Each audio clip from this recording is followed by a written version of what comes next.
কালের যাত্রার ধ্বনি শুনিতে কি পাও, তারি রথ নিত্য উঠাও। মুশফিকুর রহিম হয়তো কবিগুরু রবীন্দ্রনাথের এই লাইনটা ভাবতে চাইবেন খুব করে। শূন্য থেকে যে যাত্রা শুরু, এবার তা 100-তে পৌঁছানোর অপেক্ষা। অজানা অচেনা থেকে শুরু হওয়া গল্পে মুশফিক এখন কোটি ক্রিকেট প্রেমীর হৃদয়ে তুলেছেন ধ্বনি, বনেছেন গোটা একটা জাতির প্রিয় থেকে ভীষণ প্রিয় এক ক্রিকেটার। লর্ডসের বিখ্যাত স্টেডিয়ামে যেই তরুণ ছেলেটা শুরু, এরপর কালের যাত্রায় পার হওয়া 20টা বছর। 99-তে বসা মুশফিক আয়ারল্যান্ডের বিপক্ষে নামতে যাচ্ছেন তার ক্যারিয়ারের 100তম টেস্ট ম্যাচে। একজন টেস্ট ব্যাটসম্যান হিসেবে তা শুধু স্বপ্নই নয়, মহাস্বপ্নের মতনই। অভিষেক ম্যাচের টেস্ট ক্যাপ মাথায় তুলে 100 টেস্ট ম্যাচ খেলার গৌরবটাই যে অর্জন করতে পেরেছেন গোটা বিশ্বের মোটে 78 ক্রিকেটার। শুরুটা করা যাক একেবারে শুরু থেকেই। মানুষটা যখন মুশফিক, তখন তার মহাকাব্যের পাতা থেকে কটুকু লাইনই বা পড়ে শেষ করা যায়। তবুও তো বিস্ময় তৈরি করা যার কাজ, সেই মুশফিককে নিয়ে বলতেই হয়। মোটে 17 বছর বয়সেই নেমে গেলেন ক্রিকেটের তীর্থস্থান লর্ডসে। অধিনায়ক হাবিবুল বাশার নাকি মুশফিককে দেখে সারপ্রাইজড। বেবি ফেস, ছোটখাটো গড়ন, হাবিবুল বাশারের শঙ্কা মুশফিক কিভাবে সামলাবেন দীর্ঘদেহী ইংলিশ ফাস্ট বোলারদের। তবে প্রথম ইনিংসেই হয়তো মুশফিক বাশারের সেই ধারণা বদলে দিয়েছেন। 56 বল সামলে সেই ইনিংসেই তৃতীয় সর্বোচ্চ 19 রান করেছিলেন এই মুশফিকই।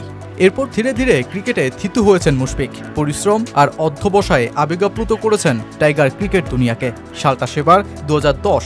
চট্টগ্রামে টেস্ট অভিষেকের 5 বছর কাটিয়ে মুশফিক পেলেন প্রথম টেস্ট শতক ভারতের বিপক্ষে। সেই যে শুরু, এরপরেই বাংলাদেশের হয়ে প্রথম ডাবল সেঞ্চুরিয়ানটাও বনে যান তিনি।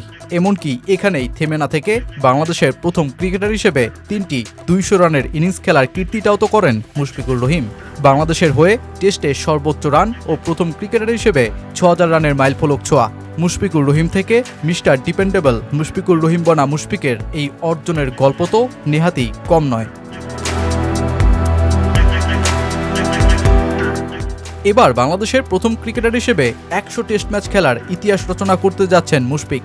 এই লিস্টে যেখানে সারা বিশ্বের নানা রথী মহারথীদের বিচরণ, এবার বাংলাদেশের জার্সি হাতে উঁচিয়ে আয়ারল্যান্ডের বিপক্ষে দ্বিতীয় টেস্টে মুশফিক পা বাড়াবেন সেই পথেই। গোটা বাংলাদেশের ক্রিকেট সমর্থকদের এখন চাওয়া মুশফিক স্মরণীয় করে রাখুক এই ইনিংসটাকে। তামিম, রিয়াদ, লিটন, শরীফুল, তাইজুলদের অভিনন্দন বার্তায় ভাষা মুশফিককে নিয়েও তো শুভ বার্তাটা দিলেন টাইগার কোচ ফিল সিমন্স।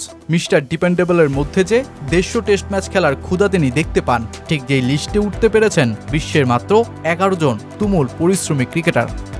তার মধ্যে এখনও সেই ইচ্ছে, সেই ক্ষুধা আছে, যা 150 টেস্ট খেলা খেলোয়াড়দের মধ্যেই দেখা যায়। সে ক্রমাগত ভালো করতে চায়, এটাই সবচেয়ে বড় ব্যাপার। নিজেকে আরও উন্নত করার মনোভাবই তাকে এখানে নিয়ে এসেছে।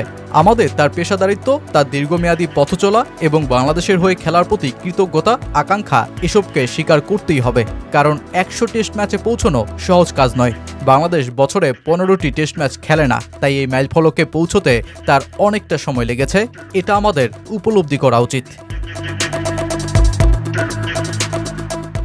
দীর্ঘ 20টা বছরের একযোগে অধ্যবসায়, ক্রিকেটের পাশাপাশি দেশের জাতীয় বিশ্ববিদ্যালয় থেকে মাস্টার্স শেষ করা মুশফিক দেখিয়ে গেলেন চ্যালেঞ্জ নিতে জানতে হয়। তবে এত লম্বা স্বর্ণালী অধ্যায়েও একটা খাত যে থেকেই যায়, ঠিক অনেকটা চাঁদেরও যেমন কলঙ্ক থাকে, আর যেটা এমন এক একটা শিরোনাম।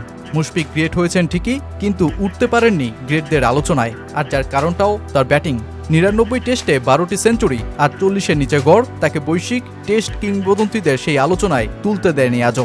আর মুশফিক যদি 40-এর নিচে ব্যাটিং গড় নিয়ে অবসরে যান, তবে সেটাই হবে বরং সবচেয়ে দুঃখজনক ঘটনা। এর আগে যেমন সাকিব ও তামিম একই ব্যর্থতা নিয়ে ফিরেছেন, যেখানে তাদের গড় তাদের প্রকৃত মানকে প্রকাশ করতে পারেনি।